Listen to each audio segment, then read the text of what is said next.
Today we're starting a new part of this book, the first chapter of the second part. This second part is titled... I was on the wrong page. 1 second. The second part is titled Ayam Atma Brahmā. This self is Brahman. A quote from the Mandukya Upanishad. This is the 4th chapter.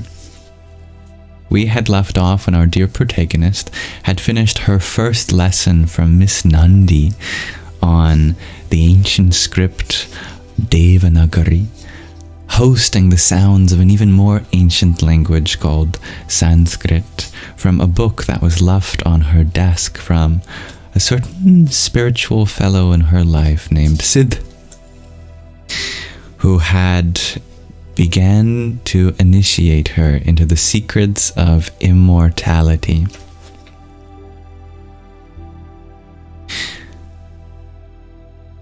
This chapter starts off with a little bit of drama, but nonetheless, I hope it awakens your heart and relaxes your mind. You can't go, Pepe, I pleaded. You can't go. Not now, not ever. We've been through too much together. We're a team. Where will you go? We were at the loading dock, unpacking crates of canned goods, checking for expiry dates and wiping off moldy items with disinfectant. He had placed his resignation letter on my desk that morning. I'm sorry, I haven't gotten the girls back, I said. But I haven't given up, you must believe me. I'm sorry for what I said about your sisters. Please forgive me. We both said things... It's okay, but I go, he said glumly. You can't go, I cried. 2 for the price of 1. Our motto? We're a team. I want us to be best friends again, like before. Please, I'm begging you. He straightened, suddenly broke into a wide smile and waved. A large, dark-skinned man with curly black hair was bearing down on us. He was in a blue suit, purple shirt and matching silk tie, and polished brown brogues, or brogues. Some very fancy clothing that is so fancy I've never heard of it before. A worn leather briefcase was slung around one shoulder. Hey, Pepe, my man, the man shouted. Hey, Harry, Pepe responded listlessly, mumbled something about bringing the van around, and wandered off. The man gazed after Pepe's retreating figure, then turned to me, a beefy hand outstretched. I'm Harry, he said. I briefly touched thick fingers. You're the one who took our map, I said. The same. I've returned your map to that mother nun and left a generous donation. She was pleased. Good move. She likes money. Why did you need the map? He was friendly enough, but no one could be trusted. I'm creating a map myself, he said. A digital, interactive one that charts disasters, natural and man-made, across the globe. Why am I doing this, you might ask? I did not, but my imperceptible nod encouraged him. The planet is in chaos, he said. Fires, floods, earthquakes, epidemics, acid rain have been aggressively on the rise. He waved his large hands about as if to include not just the planet, but the universe. I have data on those. Problem is, I cannot track the mass movements of people. Camps are set up overnight. They grow, change course, disappear, or turn into something else. Very hard to track populations continually on the move. But you fellows have a map that is kept up to date. I wish everyone did. He paused, possibly expecting me to comment, but I stayed mum. He continued, if we can chart past disasters, we can with high probability predict future ones, and if that's possible, we can take preemptive action. There is an island. He glanced at his watch, a contraption with many dials. I'm expected at the UN. he said with another quick check of the time, reminding me of the white rabbit. Then he reached into his satchel that was stuffed with papers and retrieved a fat paperback. He placed it almost reverentially on one of the crates.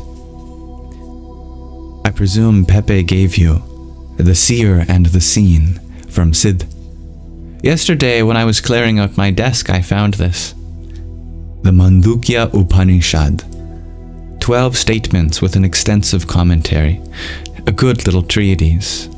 You can have it. You know Sid?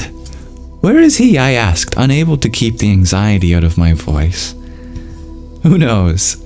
Probably up in the mountains brooding over his river. Brooding? His river? It's dying. How do you know Sid? He gives me real-time input on rivers, mountains, that sort of thing. Is he some sort of environmental consultant? Sid does his thing. Or actually, Sid does nothing. With this, he turned on his heel and hurried off. I heard the roar of his jeep as it sped past. I continued to absent-mindedly organize cans of beets, mandarin oranges, bags of corn, and powdered milk. I was distracted by a news item in the business section of the morning paper that had caught my eye. It announced the imminent arrival in Delhi of Helmut Gerhardt, CEO of Gerhardt Industries. The matter at hand was the negotiation of deep-sea mining rights with the trade minister. Gerhardt was in the capital. I made a few calls, then spoke to Mother Gabriel. Mr. Gerhardt is one of the richest men in the world, I said. I was once engaged to his son, Rory, who died tragically. Gerhardt is here, in Delhi. He'll definitely meet me, and I can convince him to support your projects. His company can use the good publicity. Perhaps you can name the clinic after his son. I was in her office. The conch shell was where she had left it at one corner of her desk in its wrapping of newspaper and string. I must leave today, I said. She reluctantly agreed, but only on condition that I cover my own expenses, since my expense-paid junket to the big data conference had been aborted midstream.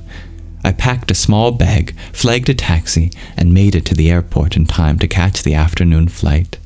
I look forward to my interview with Gerhardt Sr., if only to see his reaction to the tough, angry, and uncompromising woman I had become.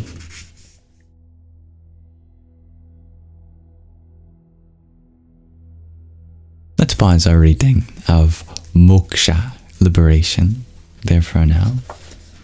So I hope to have wet your whistle for future chapters in this part to come, as she interacts with big and powerful men on her way to understand the secrets of her true self as the Divine Mother of the universe.